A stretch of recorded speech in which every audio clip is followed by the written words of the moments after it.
own Abbas Hussain here from FightHype.com. I'm here with the beast from the east. Mr. Anthony Yarde, WBO World Title Challenger. Mr. Anthony Yarde, how are you doing, sir? I'm fantastic. How are you? I'm good. We obviously know you're an Adidas Global Ambassador. You can see it on you right now. I see you as well with the Versace. No. I'm putting you on blast, me. Interview me with the Versace's on. I see you, baby. How you doing, man? I seen you going for a run this morning. I know you're not a morning person, but you were up very early this morning. You know. You're not grumpy. That's all right. That's a good sign, actually. I want to have my nap. You know. Had my food. Let's talk business. We're 4 weeks out from the June 29th date that's been proposed, and still no announcement. I find this very weird. I've never seen a world title fight actually not been announced 4 weeks before. It normally gets announced at least 8 weeks before. Talk to me about that. How are you feeling about that situation? Again, I'm just very focused, very zoned in. I've done my part, and that's all I have to say on that whole situation. I've done my part, and I'm doing my part in the gym, doing my part in preparation. Why it hasn't been announced, all these kind of things, I don't know. That's not really my concern. It's not my side of the fence that's promoting the fight or dealing with the fight. So I can only do my job. Again, no official announcement. I'm not making an official announcement. You just said the date. That's, again, it's been put out there. People are talking about it, but there's no official announcement. I can't really. I get it, but the only reason why I've said it, and I said the same thing to Tunde, is that Kovalev's put it on his Instagram page as well. So there's dates flying about. Obviously, like, the fans don't know where, but I think he did put a town on there. But that's what I want to talk about, the fans.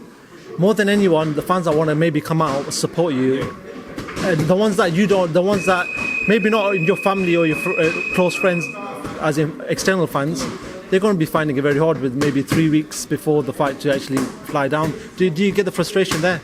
Exactly, and I don't know if this is at this level, if that's the tactics.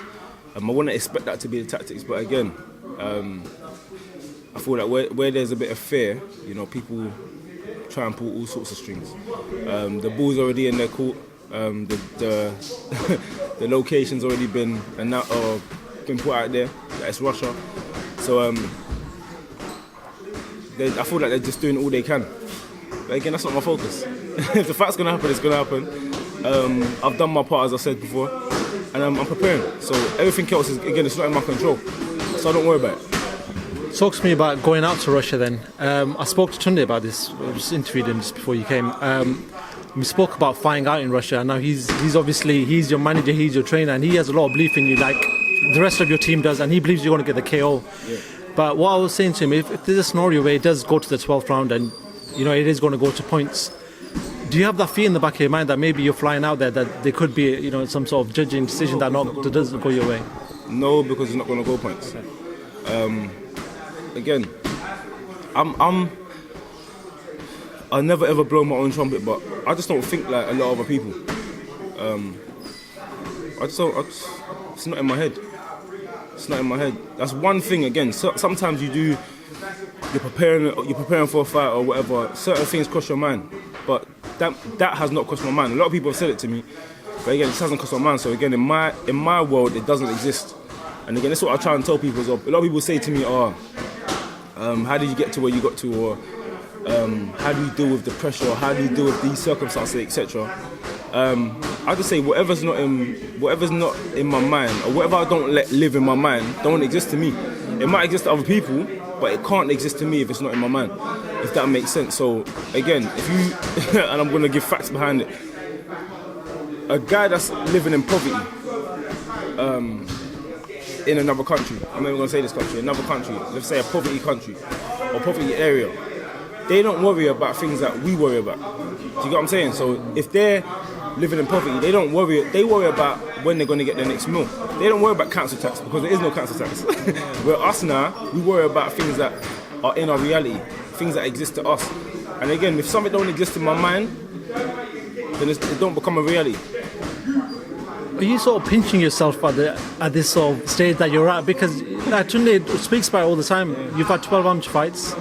you've had 18 pro fights, but you're going to Russia for a world title fight. You're fighting Kovalev, who's a well-known opponent and been around for a long time. Do you sort of wake up sometimes and pinch yourself and think, you know what, is this a dream? No. I feel like dreams only stay dreams when you don't work towards it and when you don't believe in it. So, literally, it's like there's a surreal moment that happens to me after each fight. I have the fight, nothing's happened. Like, you've interviewed me straight after my fights. I'm not excited, nothing, because again, I've already like programmed this in my head that it's going to happen. My excitement kicks in around 3 days after the fight. It's mad. It's a mad feeling. People always say to me, "Oh, how does it feel?" Whatever. It's like on the day, even the day after, it don't register. That straight away, it's like it's only a few days after I'm like, "Wow." Or even when I won the first the WBO interim, but when I became top 10, I was like, "Wow!" Like, I've only had like 15 fights, 15 pro fights, 12 amateur fights, and I'm here already. Yeah, so it's a surreal feeling, but. I said this to my boy the other day, I'm like, he's doing very well in running his boxing academy, getting kids off the street, yeah. He's meeting mayors from different countries, he's working with the government, and this is a guy that, you know, could have had, or I don't know if he has, or he could have he could have had, I don't want to put him on blast, but again, he could have had a criminal record. He was involved in a lot of crime when he was young. And if he said this to anybody when he was doing his crime, they would look at him like he was crazy.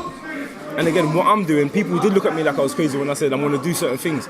He's doing certain things. We were speaking the other day, and I said, you know what, I'm looking at your reality and saying, this is mad. What you've done is mad. And he always says to me, Ant, you know what you've done? Like, what you've done is like, people will see it as unachievable.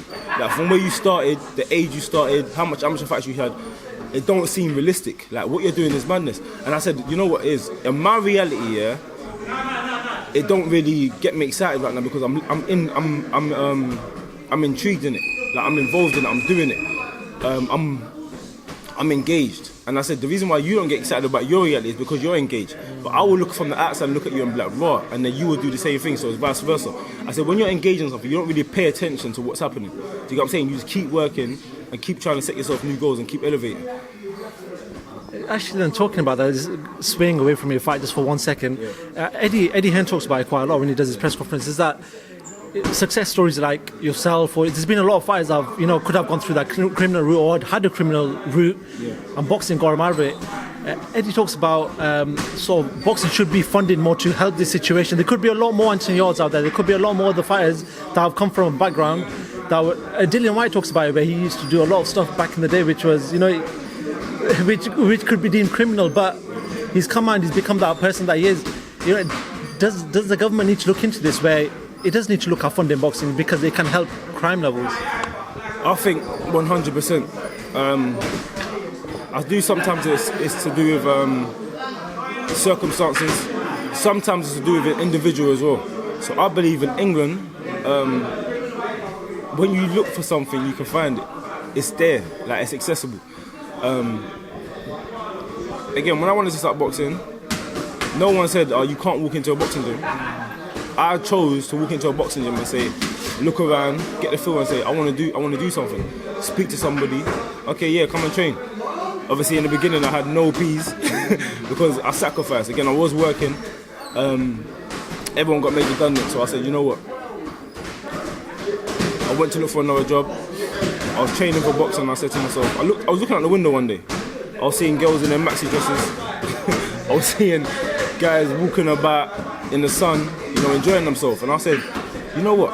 I'm being told to come to work here, 12 midday, and I'm finishing at 8 p.m. How am I going to train? I remember it happened like 2-3 days in a row here, and then a situation happened when I was on the phone doing the job I was doing. And the company was just savage. Took all this woman's money because it was payday loan company. But because she breached her contract and applied for another loan, they tapped into her account, took all the money that she got from, obviously, I don't think it was the government money where they give you money or whatever.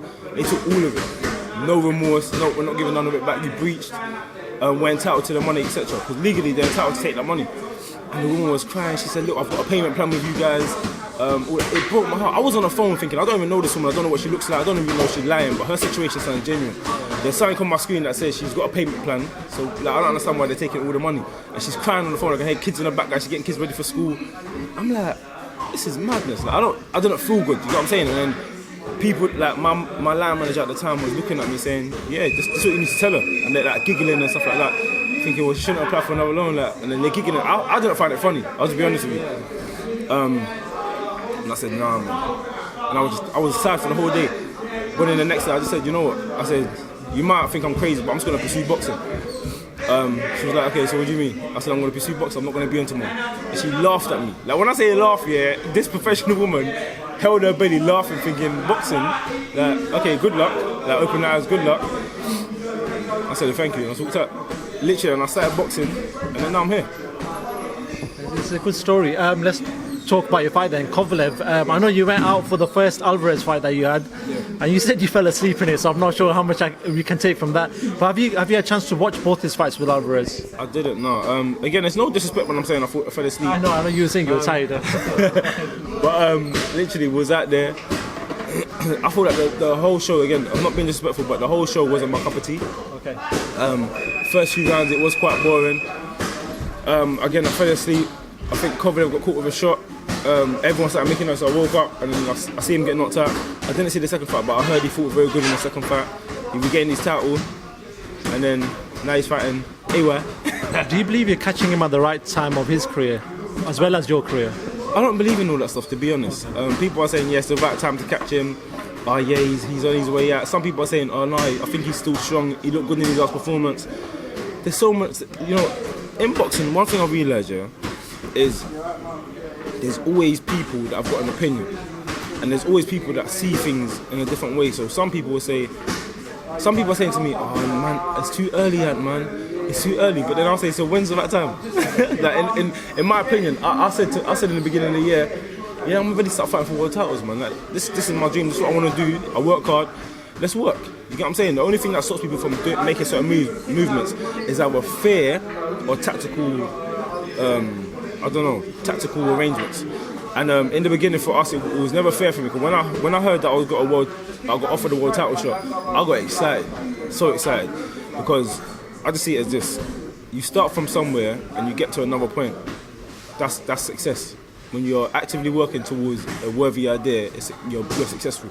So yeah, when we got the first world title, I was like, yeah, I was excited. And again, the manager, promoter, certain people in my team was like, you know what, not yet. You know what, I think you're ranked number 4 right now. Just wait a bit, become mandatory. All them kind of things. So when we became mandatory, I looked at it, I said, I'm mandatory, let's make it happen. Everyone was in unanimous agreement.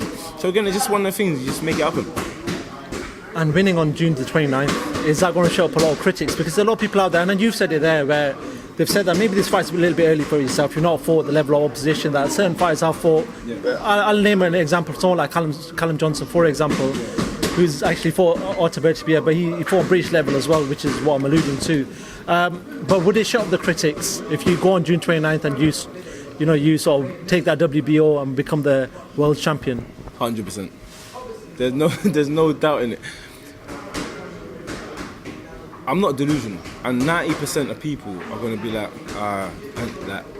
it's too early for Anthony. He hasn't fought no one yet. There's so much things, you know. Kovalev fought at the top level for years, a lot of his career. When I was an amateur, Kovalev was fighting for world titles. When I first started boxing, I think he was a world champion. So again, it's a lot of years. On paper, it will seem impossible. But everything's impossible until it's done. And again, it's things that just drive me in it. It's exciting for me. A lot of people get like scared or fear comes across them when they start getting worried and stuff. For me, it's exciting. But I come from, you know, living in East London basically, where you saw a lot of things happening for no reason, no reward for it. People just stealing from people or stabbing them or beating them up for no reason, just because they're in a certain area. And I saw that, I grew up around that. You know, I had to run a couple of times in my life. I can remember like a few times when I had to run. And them things, that's fair. When you got 25 guys surrounding you and they all got knives, you can just hear the knives flicking out, and you don't know if this is your last breath that you're taking. That's fair. You know, you get what I'm saying? So in a situation like this, I'm getting paid to have a fight. Talk about getting paid. Obviously, there's a figure thrown out, and I'm not one of the people who wants to know figures. I want to know how much a person's earning. But we're in that sort of era where people want to know what people are earning. Do you find that strange? Do you find that strange that even with footballers, or he's on £250,000, or this boxer's earned this from this fight? Do you find it strange in the era that we're in that people just want to know everything about everyone? You know what? It's it's just people evolving, man. You know, before it was a big secret, or how much did this person make and things like that. You know, I think a lot of people hide it from the taxman and things like that. But in this day and age, it's hard to hide what you're earning. And not only that as well, there's a lot of false figures that get thrown about as well. I know who it was that put out the figure of me earning 4.2 million. Again, speak it into existence. When I started laughing, I said, yeah, speak it into existence. That might be my next paycheck. You never know. But again, I'm not. Again, I'm a private person in that aspect. I even said to Tony the other day, I said, bro, I'm still living in the ends. And people are throwing around their figures. When people see me now, they haven't even said, oh, congratulations, you got one title, but they're saying, wow, hey, Anthony's made it, he's making 4.2 million. So it was banter. It's funny to me. Obviously, on June 29th, from my side, if you win, but once you win from your side, you put yourself with the elite now. It's like when Anthony Joshua, I can remember when Anthony Joshua fought Charles Martin, he said that once he won it, that's it, I can't go down no more. It's the same with you. So if you win this fight, do you believe that that's it now? You've got to mix it up with the people like Bivol, like the Bertabievs, these sort of boys, or these are the sort of level of opponents that you want from now on, once on June 29th you gain your victory? Well, in my opinion, again, this is just my opinion.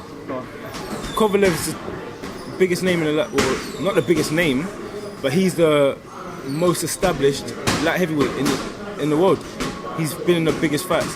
Fought Andre Ward twice. You know, he's fought at world level for so long. So, in my opinion, he's the most experienced as a professional. He's the most experienced and he's the most established light heavyweight. So again, from there, where'd you go? You mix it around. Again, my question in the beginning was, how comes all the light heavyweight champions haven't fought each other? It was a big question for me. I know they're all I think they're all Russian or they're all Eastern European. I think some of them got the same manager. These are all things I'm finding out recently because I don't really care about things like that. But again, these are things that are inevitable. It's the things that are going to happen. Again, I said this in interviews years ago. I want to become world champion. I want to unify light heavyweight division. And again, that all comes with time.